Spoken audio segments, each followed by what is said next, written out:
Hello everyone. Chapter हमारा continuity में था गुडविल, नेचर एंड वैल्यूएशन। आज इस चैप्टर का हम नेक्स्ट टॉपिक ले रहे हैं क्लासिफिकेशन ऑफ गुडविल।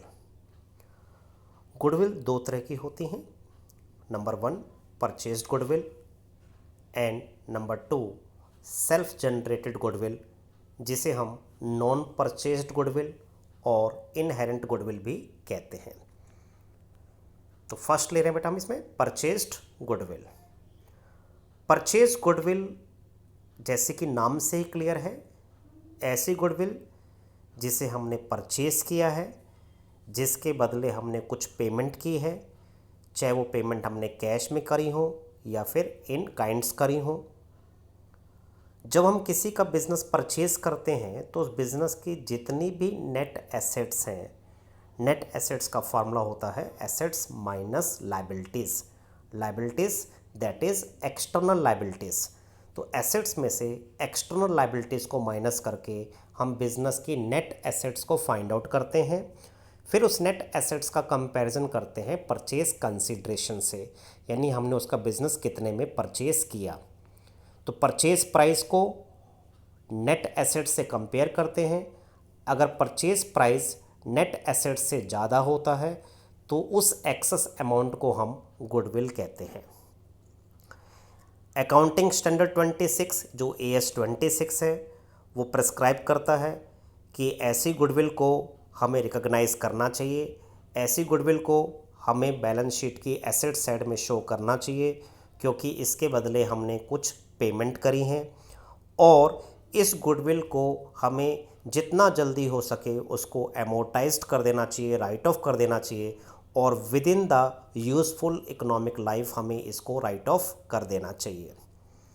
तो आइए देखते बेटा परचेज गुडविल क्या होती है। Purchase goodwill is the goodwill which is acquired by making payment in cash और kind. For example, when a business is purchased, the excess of purchase consideration over its net assets is referred to as purchased goodwill. AS 26 intangible assets prescribe that purchased goodwill may be recognized in the books of account and written off at the earliest but within the estimated useful life. तो बेटा ये था purchase goodwill जिसे हम recognise करते हैं और balance sheet में हम उसको एसेट साइड में शो करते हैं as an intangible asset. Now what are the features of purchase goodwill. First, it normally arises on the purchase of a business.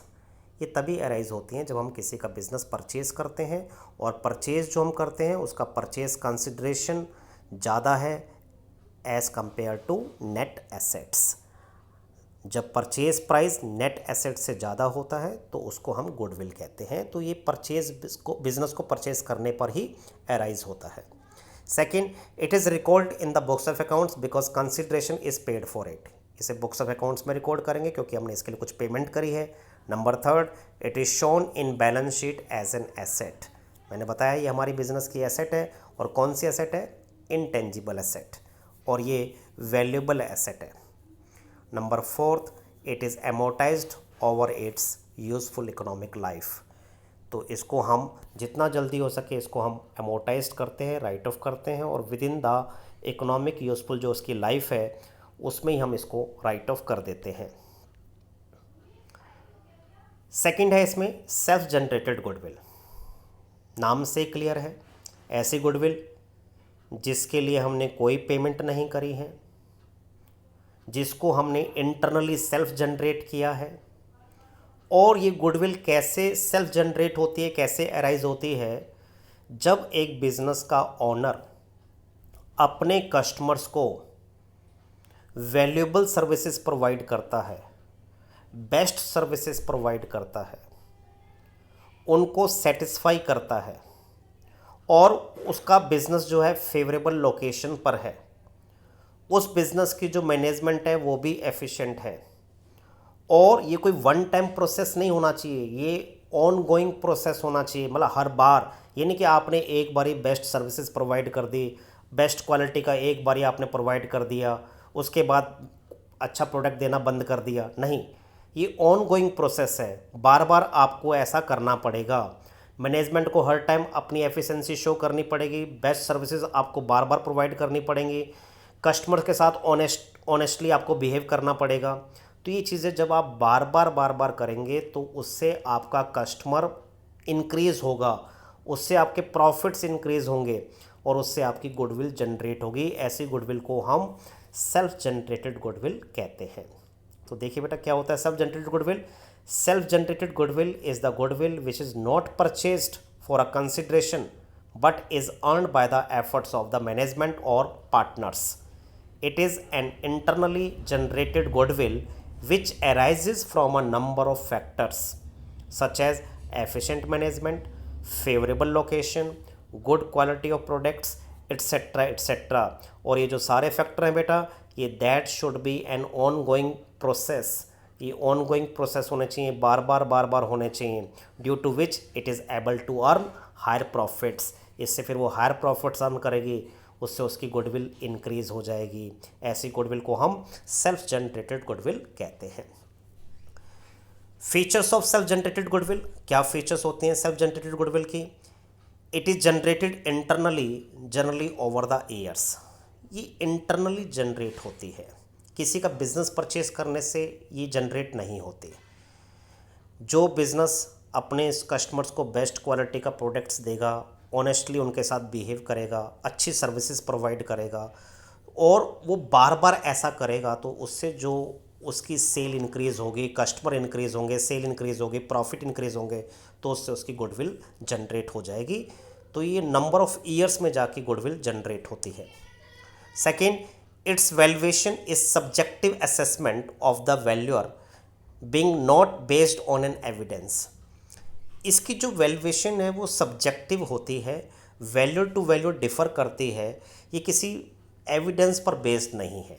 जैसे कि परचेज गुडविल में एक एविडेंस होता है, उसमें हम चेक करते हैं बिजनेस की नेट एसेट्स कितनी है, फिर उस नेट एसेट्स को हम purchase consideration that is purchase price से कंपेयर करते हैं। अगर परचेज प्राइस नेट एसेट्स से ज़्यादा होता है तो उसको हम गुडविल कहते हैं। यहाँ पर आपने किसी का बिजनेस परचेज नहीं किया, आप उसको सेल्फ जनरेट कर रहे हैं और उसको आप नंबर ऑफ़ मेथड्स जो गिवन है, जो आप आगे जाके पढ़ोगे, average profit method, super profit method, capitalisation method, उसके बेस पर आप गुडविल को एसेस करोगे और वो वैल्यू टू वैल्यू जो है डिफ़र करेगी, सेम नहीं होगी। इसलिए हम कहते हैं कि इसको फाइंड आउट करने का कोई भी एक प्रॉपर तरीका नहीं है और उसका कोई एविडेंस नहीं है, इसलिए सब्जेक्टिव असेसमेंट है। थर्ड आपको दे रखा है accounting standard 26 prescribes that self generated goodwill is not recognised as an asset that is not accounted in the books of account. Accounting standard 26 जो कि इनटेंजिबल एसेट के ऊपर अप्लाई होता है, वो कहता है कि सेल्फ जनरेटेड गुडविल को आप बुक्स ऑफ अकाउंट में शो नहीं करेंगे, एज एन एसेट शो नहीं करेंगे, क्योंकि आपने इसके बदले कोई पेमेंट नहीं की है। तो इस गुडविल को हम बैलेंस शीट में शो नहीं करते। तो बेटा ये थी features of self generated goodwill. तो होप आपको ये क्लियर हो गया होगा कि गुडविल को कितने पार्ट्स में क्लासिफाइड किया गया है। 2 पार्ट्स में, एक गुडविल परचेज गुडविल होती है और एक गुडविल सेल्फ जनरेटेड गुडविल होती है। दोनों का मीनिंग एज वेल एज दोनों की फीचर्स आपको क्लियर हो गए होंगे। थैंक यू बेटा and have a nice day.